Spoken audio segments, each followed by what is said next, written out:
அண்மை செய்தியை பார்த்துக் கொண்டிருக்கிறோம். ஓ பன்னீர்செல்வம் அணியுடன் பேச்சு நடத்த குழு அமைப்பது குறித்து முதலமைச்சர் வீட்டில் ஆலோசனை நடைபெற்று வருவதாக திண்டுக்கல் ஸ்ரீனிவாசன் தெரிவித்திருக்கிறார். முதலமைச்சர் எடப்பாடி பழனிசாமியின் வீட்டில் அமைச்சர்கள் செங்கோட்டையன், ஜெயக்குமார், திண்டுக்கல் ஸ்ரீனிவாசன் உள்ளிட்டோர் ஆலோசனையில் ஈடுபட்டு வருகிறார்கள். தமிழக அரசியலில் அதிரவைக்கும் பல சம்பவங்கள் அரங்கேறி தொடங்கியுள்ளன. ஒருபுறம் ஓ பன்னீர்செல்வம் அணியுடன் அதிமுக அம்மா அணியைச் சேர்ந்த அமைச்சர்கள், எம்எல்ஏக்கள் சிலர் இணைய முயற்சிக்க, மற்றொரு புறத்தில் அதிமுக அம்மா அணியின் துணை பொதுச் செயலாளர் டிடிவி தினகரன் இன்று மாலை 3 மணிக்கு எம்எல்ஏக்கள், மாவட்ட செயலாளர்கள் ஆகியோருடன் ஆலோசனை கூட்டம் நடத்தியிருக்கிறார். இந்த மாதிரியான ஒரு சூழ்நிலையில் ஓ பன்னீர்செல்வம் அணியுடன் பேச்சுவார்த்தை நடத்த குழு அமைப்பது குறித்து முதலமைச்சர் எடப்பாடி பழனிசாமியை வீட்டில் தற்போது ஆலோசனை நடைபெற்று வருவதாக திண்டுக்கல் ஸ்ரீனிவாசன் தெரிவித்திருக்கிறார். இது தொடர்பான கூடுதல் விவரங்களை நமது செய்தியாளர் ஸ்டாலினிடம் கேட்டறியலாம். ஸ்டாலின், இந்த ஆலோசனை கூட்டம் எப்போது தொடங்கியது? யாரெல்லாம் இந்த ஆலோசனை கூட்டத்தில் ஈடுபட்டு வராங்க?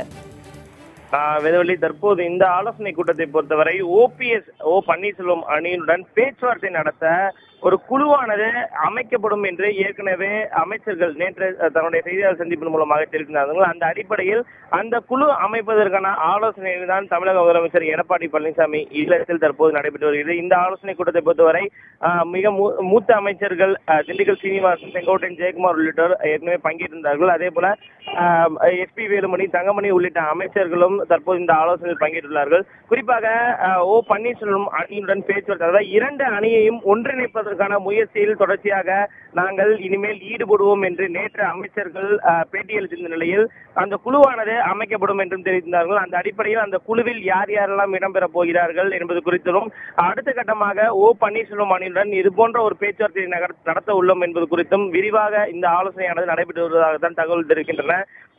அதிமுக அம்மா அணியின் பொருளாளரும் மூத்த அமைச்சருமான திண்டுக்கல் சீனிவாசன் தற்போது முதல்வரின் இல்லத்திற்கு அருகே பேட்டி அளித்தார். அந்த பேட்டியில் இந்த குழு தொடர்பான ஆலோசனை தான் தற்போது நடைபெற்று வருவதாக, முதல்வர் இல்லத்தில் நடைபெற்று வருவதாக தன்னுடைய பேட்டியில் தெரிவித்தார். இந்த குழுவை பொறுத்தவரை நிச்சயமாக 10க்கும் மேற்பட்ட அமைச்சர்கள் இந்த குழுவில் இடம்பெறுவார்கள் என்று எதிர்பார்க்கப்படுகிறது. குறிப்பாக இந்த குழுவிற்கு அமைச்சர் ஜெயக்குமார் தலைமையில் ஏற்பதற்கான வாய்ப்புகள் அதிகம் உள்ளதாக கருதப்படுகிறது. ஏனென்றால் தொடர்ச்சியாகவே அவர்தான் செய்தியாளர் சந்திப்பின் மூலமாக பல்வேறு விஷயங்களை பேசி வருகிறார்.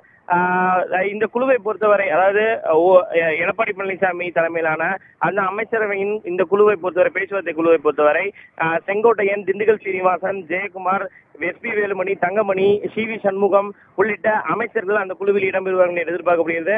அதே போல ஓ பன்னீர்செல்வம் தரப்பிலிருந்தும் அந்த குழுவானது, அந்த பேச்சுவார்த்தைக்கான குழுவானது அமைப்பதற்கான அதிகமான வாய்ப்பு உள்ளது. அவர்களுடைய குழுவை பொறுத்தவரை மைத்ரேயன், அதே போல நத்தம் விஸ்வநாதன், கே.பி. முனுசாமி உள்ளிட்ட மிக மூத்த நிர்வாகிகள் அந்த கட்சியின் அதிமுக புரட்சித் தலைவி அம்மா அணியின் சார்பில், அந்த கட்சியின் சார்பில் அந்த குழுவானது அமைக்கப்பட்டு 2 குழுக்களும் ஒன்றிணைந்து பேச்சுவார்த்தை நடத்தி அதன் பிறகு கட்சியை ஒன்றிணைப்பதற்கான பணிகளில் முழுவீச்சில் ஈடுபடுவார்கள் என்று எதிர்பார்க்கப்படுகிறது.